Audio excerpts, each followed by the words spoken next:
Welcome back, people. You're still on To Wake Up Nigeria. Yes, we have Elizabeth Onyema with us, who is a advanced clinical weight loss expert and the CEO of Lee's Weight Watchers and Hearty Foodie. She's a health and lifestyle entrepreneur who teaches nutrition, activity, and behavioral therapy. And today we'll be looking at insulin resistance and our food choices.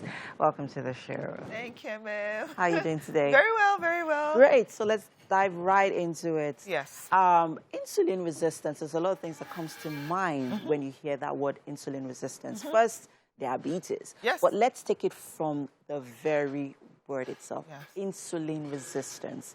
What is it? So insulin is a natural hormone in the human body. It has quite a number of functions I'm going to shed light on before we are done. But when you hear the word insulin resistance, it is pretty easy to catch. It just means that your body is now resistant to insulin.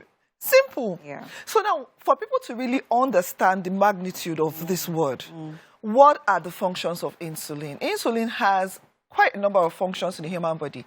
The first thing, I'm sure most Weight Watchers will like this, is that it is the fat-storing hormone. Helps to regulate your sugar. Helps you regulate your glucose levels, your blood sugar levels. And I want to believe that every Nigerian has done a blood sugar test at some point in time. Have they?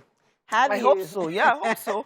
At some point in time, maybe for women, because we have kids, when you're pregnant, you must do like constantly check your blood sugar levels. So I don't know about men, but I know that women, especially childbearing age, women in childbearing age, they normally would have it done. Sure. So usually the idea behind having that test done is to check, to a large extent, it can give you an idea of if your insulin is malfunctioning or it is still acting normally. Now, the thing about it is that for you to become insulin resistant, it means that you've been constantly exposing your body to certain foods that constantly spike your blood sugar levels. So I need to ask a quick question, right? Yes. Because it's very important for where you're going to. Yes. Is it a good or bad thing?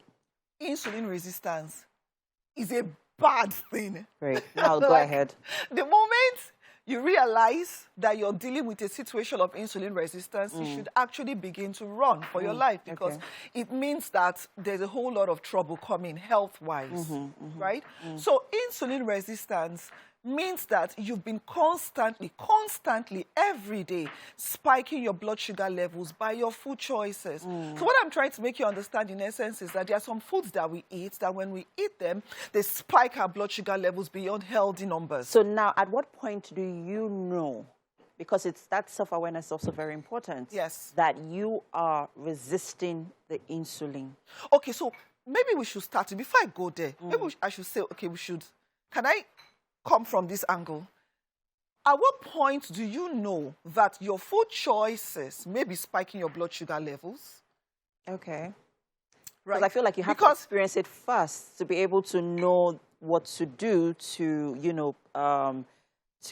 cater to the kind of choice of foods that you take. Okay, so the reason why I'm saying this is because it is very hard for you to know when you are insulin resistant. Okay. There aren't really much signs. Okay. One of the first signs, obviously, is a round belly.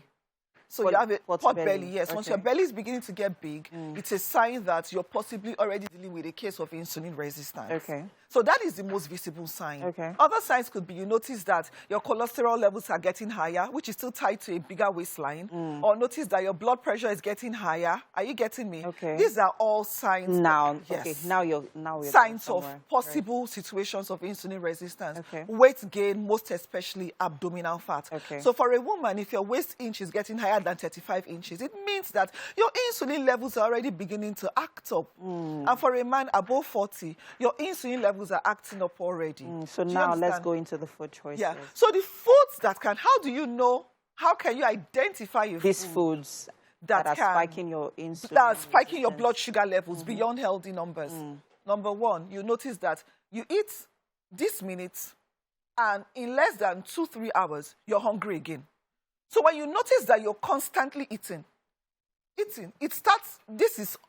constantly eating is a condition we call leptin resistance. So leptin resistance means that the person is not Leptin resistance is leptin is the hormone that triggers you to tell you that you're full. You're full. You should stop eating. You're full. But when the person is constantly eating, sometimes the constant hunger can be as a result of what you've eaten. There are particular foods we eat that burn out. They spike your blood sugar levels, burn out very fast, and crash you. They crash you down. So in 2 hours, you ate a hearty food, a very sizable meal 2 hours ago. And it's not even up to 3 hours. And you're hungry. You can tell that you're hungry and you're eating again. So what happens is foods that trigger insulin resistance are foods that make you eat over and over. So you're eating 6 times a day. What are those foods? Puff puff, cereals, bread. You're just eating.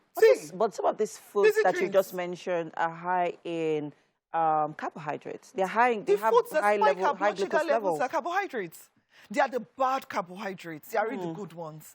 The good ones will not spike your blood sugar levels. Let me give you an instance. Yeah, please. You eat plantain, boiled plantain. Have you noticed that you'll be full for a very long time? Really? Oh, yes. Boiled plantain, beans. Think of beans. If you eat beans, for instance, for breakfast, you would notice that you would go for 6 hours or 5 hours without eating. You're just drinking water. Okay, so what other foods? Those are signs that these foods do not spike your blood sugar levels. That they keep your blood sugar levels controlled and keep you energized for a longer period of time. So basically, you need to look out for these foods. Fiber-rich foods. Fantastic. Thank you so much. You have just explained it in wholesome, fiber-rich foods. Look out for those ones. Yes. And then, thank you so much for being here. It's always a pleasure having you here on the show.